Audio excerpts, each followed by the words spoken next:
Hi, all my friends. I'm going to go over what it takes to travel with a senior dog that requires medications, and also what I had to go through as well today, so on this video. So I'm really excited because there are many people out there that travel with a senior dog under different circumstances, but these are things that definitely you have to plan out if you're doing a long extended trip. Okay, so we have a vet appointment today for his update for his eyes, and I'll give that update after I see the vet, how things are looking still for his eyes. But I'm still going to be very prepared in case we have a relapse or setback along the journey, and so I will be prepared every step of the way for him. Now remember, also Buster has a heart condition. So he's been very stable at a grade 4, but I know that could change at any time, okay? But I've been pretty lucky.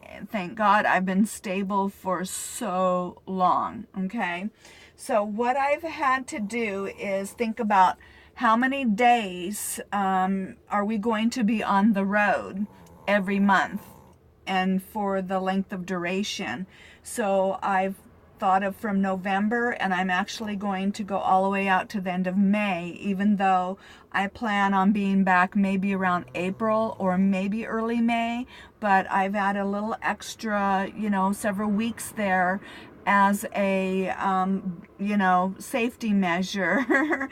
Definitely, in case something happens, a breakdown, or just any kind of an emergency situation that might delay me to go out. So I've planned for 200 days, okay? 200 days. That's what I'm looking at. Okay, so after I have my days figured out, then what I did is I made my list of what medications is he on, and he from a vet. So we have 4 medications, or I do, for him that he is on. And so then I figured out how many per day does he need, and then what my total is for each medication. I have my list, so when I go to the vet, I will have those numbers, and if they have to order extra meds, they'll be able to do that for me. So I hope, and I'll let you know after I get out of the vet, that there isn't a restriction of a certain amount of pills that they can give a person. I'm hoping that I don't run into that problem, because most of them for the diuretic and heart, and I got some pain, will average about 200 pills. But he is on one called a Tramadol for pain that requires anywhere from a pill to a pill and a half a day, but it varies, and that would be 300 pills.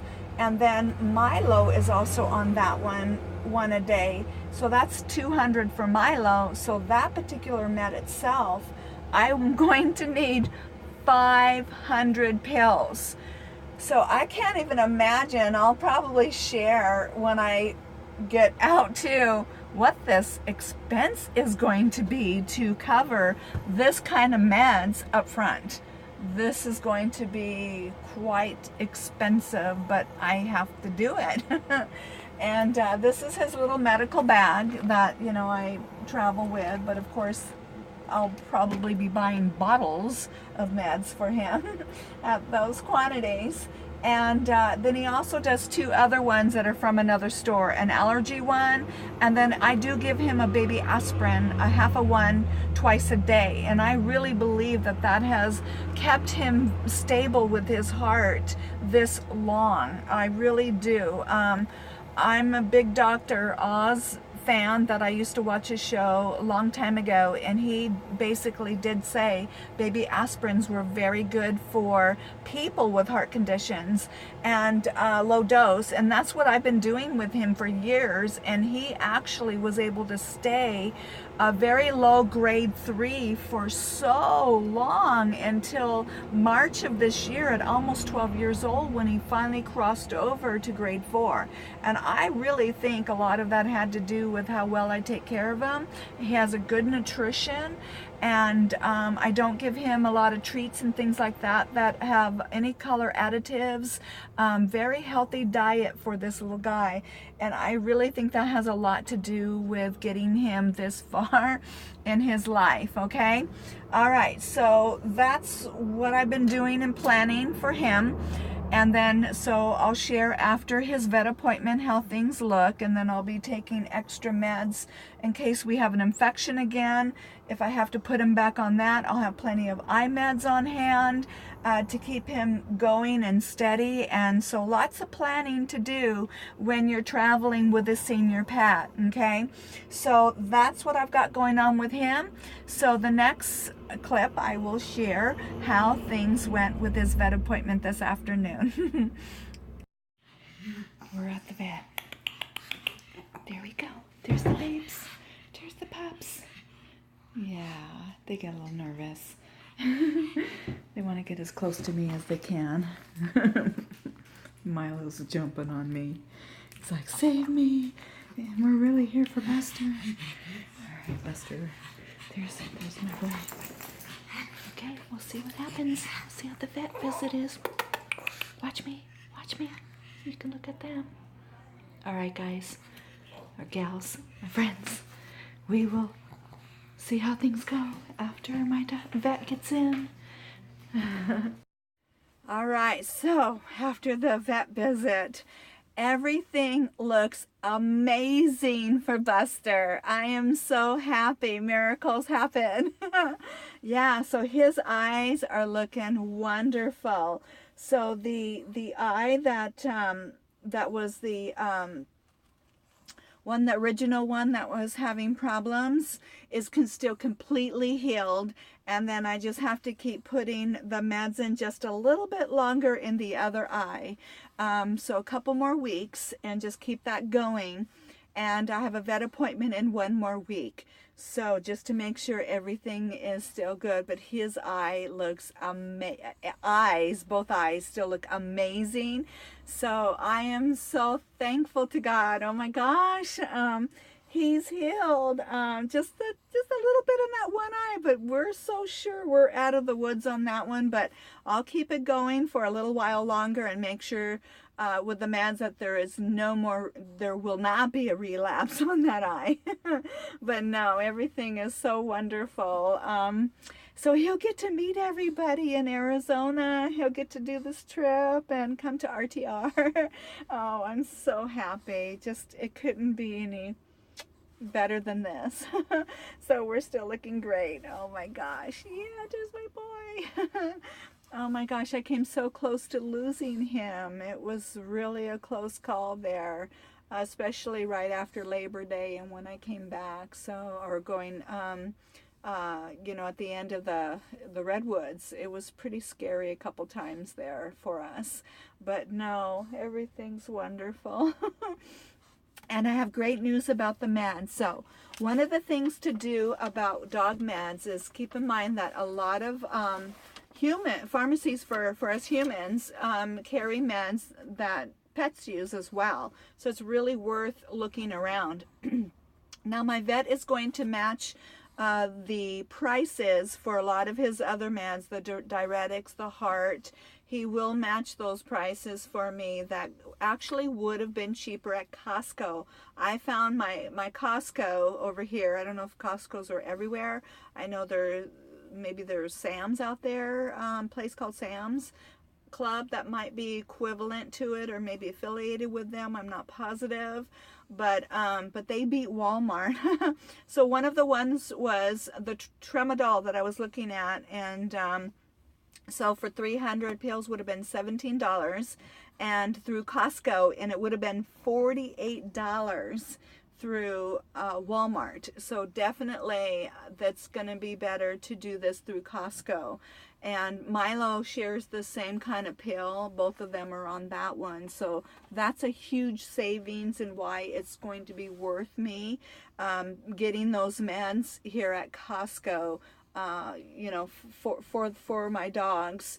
Other than that, I would do Walmart as a second, because then I could just keep getting pills along the way, the journey, because there's Walmarts everywhere, and I could have done that with his heart and all that, but I just want to make it as simple and easy as possible, especially to have him on hand, the heart and diuretics and stuff like that, the other ones that he's on. Now for me, I'm doing Walmart. Now, because for dogs, I can get all the quantity of pills that I want to get all up front. Everything's, you know, piece of cake. It's just one less worry.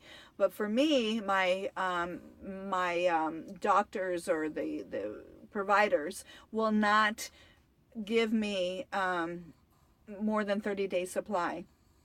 So the health plan that I'm under, that's the most. I cannot do 90 days. So that made it a little bit more tricky. I was going to go with is it CVS? But the only thing is that I don't feel that there would be enough of them around, and they would also have to do a transfer if I had to bounce around between like Target, Walgreens, or any of those. And that wasn't worth it for me. It seemed like more of a hassle, where if I went with Walmart, I could go from Walmart to Walmart and stay within the system, and it would have been, it's just so much easier to get my refills and be classified refill and not have to do transfers. So I'm really pleased with that, and I did map out, and here's my little, I was a busy girl once, so I was mapping out all of the where Walmarts are all in Arizona. Oops, I kind of put a little circle and mapped them all out, and I even have how many Walmarts are in each city, where they're at. So I have it all mapped out, so I kind of know if I go up somewhere and come back down, how far to go, where I need to come back and get to another Walmart. Because I have to be able to get a refill within 30 days. So that does only give me a little bit of time to get somewhere and think about my journey to get back to get my meds. I do have a little extra on hand in case there's a little bit of a breakdown or something like that. I have a little bit too as a buffer until I can get refills. But that's basically the plan on what I'm doing for my meds. I felt that was going to be a better plan, okay? But everything is working out so well. I'm just so happy, and that my insurance company that I'm working with is going to pay for my medications out of state, and I was sweating that one. So I'm just as happy as can be. Everything is just working out for all of us. I would share you Milo, but Milo's back under there. He's really sleeping. We saw him when he was in the vet. But yeah, but he's the star. He's the one that's, yeah, he's the one who's the star right now. Let's just put it that way. All right. Well, I love everybody. I love all my friends out there, and I look forward to seeing you all in the next video. And as I keep sharing the prep and things coming along, as I'm getting ready to get out. And yeah, so it's all looking good, everybody. All right. I'll see you in the next video.